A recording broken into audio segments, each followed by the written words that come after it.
আলাইকুম রহমতুল্লাহি বারাকাতুহু। সম্মানিত সুদী, আশা করি আলহামদুলিল্লাহ আপনারা ভালো আছেন। আমি কিছুক্ষণের জন্য কিছু সময়ের জন্য আপনাদের সঙ্গে থাকবো। যে বিষয়টা নিয়ে সেটা হচ্ছে ঘরোয়া চিকিৎসায় কর্পূরের উপকারিতা সম্পর্কে।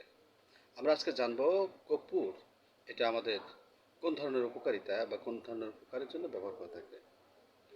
কর্পূর কর্পূর গাছ থেকে যে আঠা পাওয়া যায় তাই হলো কর্পূর। এটি তেতো, সুগন্ধি, ঠান্ডা, পিপাসানাশক, রুচিনাশক ও চোখের পক্ষে খুবই উপকারী একটা জিনিস।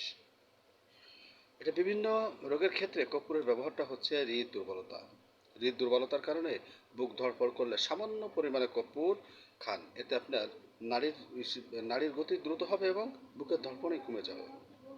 মশামাছি, কর্পূর পোড়ালে মশামাছি এটা দূর হয়ে যায়, পালিয়ে যায়। নাসার ক্ষেত্রে গোলাপ পানির সঙ্গে ঘষে নাকে ড্রপ নিলে নাসারোগ ভালো হয়। চর্মরোগ, 10 গ্রাম কর্পূর, 10 গ্রাম সাদা খয়ের, 5 গ্রাম মেটে সিন্দুর, তিনটাকে একসঙ্গে মিশিয়ে 100 গ্রাম ঘি এর সঙ্গে একটা কাঁসার থালে আঙ্গুল দিয়ে খুব করে ঘষবেন। 121 বার পানিতে ধুয়ে রেখে দিন। এতে একটা মলম তৈরি হলো, যা যা আপনি ঘা বা গরমের সময় সে গায়ে বেরোনো গোটা, চুলকানি, পচা ঘা, নালি ঘা ইত্যাদিতে লাগালে এটা নিরাময় হয়ে যাবে ইনশাআল্লাহ। গুটি বসন্তে, বসন্ত রোগে সেক্ষেত্রে দানা বা গুটি শুকিয়ে যাওয়ার পর নারকেলের তেলে কর্পূর মিশিয়ে লাগালে জ্বালা পোড়া একটা শান্ত হয়ে যায়, চুলকানিও নিবারণ হয়। ছার পোকার ক্ষেত্রে গদি, বালিশ, তোষক ইত্যাদির ভেতরে কর্পূর রেখে দিলে ছার পোকা এটা পালিয়ে চলে যায়।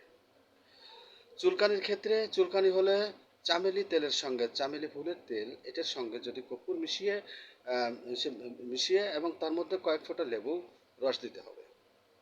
এই তেল শরীরে ব্যবহার করলে আল্লাহ তাআলার মেহেরবানিতে এতে প্রায় সাথে সাথেই চুলকানিটা ভালো হয়ে যায়। দাঁতে ব্যথার ক্ষেত্রে দাঁতে ফাঁকে বা গর্তে কর্পূর রাখলে দাঁতের পীড়া এটা শান্ত হয়ে যায়। কলেরা হলে অর্ক কর্পূর সেবন করলে এটা উপকার পাওয়া যায়। নাক বন্ধ হলে, যদি কারো নাক বন্ধ হয়ে যায় ঠান্ডায়, তো নাক বন্ধ হলে কর্পূরের পুঁটলি এটা নাকে শুকলে নাক খুলে যায়। হাঁপি কাশি হলে কর্পূরের ধোঁয়া শুকলে উপকার পাওয়া যায়, এবং পুরনো কাশিতে কর্পূর ও মূলহাটি মুখে রেখে দিয়ে চুষলে এটা নিবারণ হয়। বিষের কামড় এটা কর্পূর ঘষে বিষের কামড়ের জায়গায় লাগালে বিষ পর্যন্ত এটা নষ্ট হয়ে যায়। শ্বাসরোগ বা হাঁপানি, 2 রতি কর্পূর, 2 রতি হিং গুঁড়ো করে গুলি করে রাখুন। হাঁপানি রোগীর শ্বাসকষ্ট শুরু হলে 2 ঘন্টা অন্তর একটা করে গুলি সেবন করতে দিলে হাঁপানির টান এটা নিবারণ হয়ে যায়। মাথা ঘোরা, বেশি জর্দা খেলে বা ভুল করে কেউ যদি জর্দা দেওয়া পান খেয়ে ফেলে, এতে যদি মাথা ঘুরতে থাকে তাহলে ছোট্ট একটা কর্পূরের ডিলা এটা খেয়ে নিলে সাথে সাথে মাথা ঘোরা বা গা পাক দেওয়া এটা শান্ত হয়ে যায়।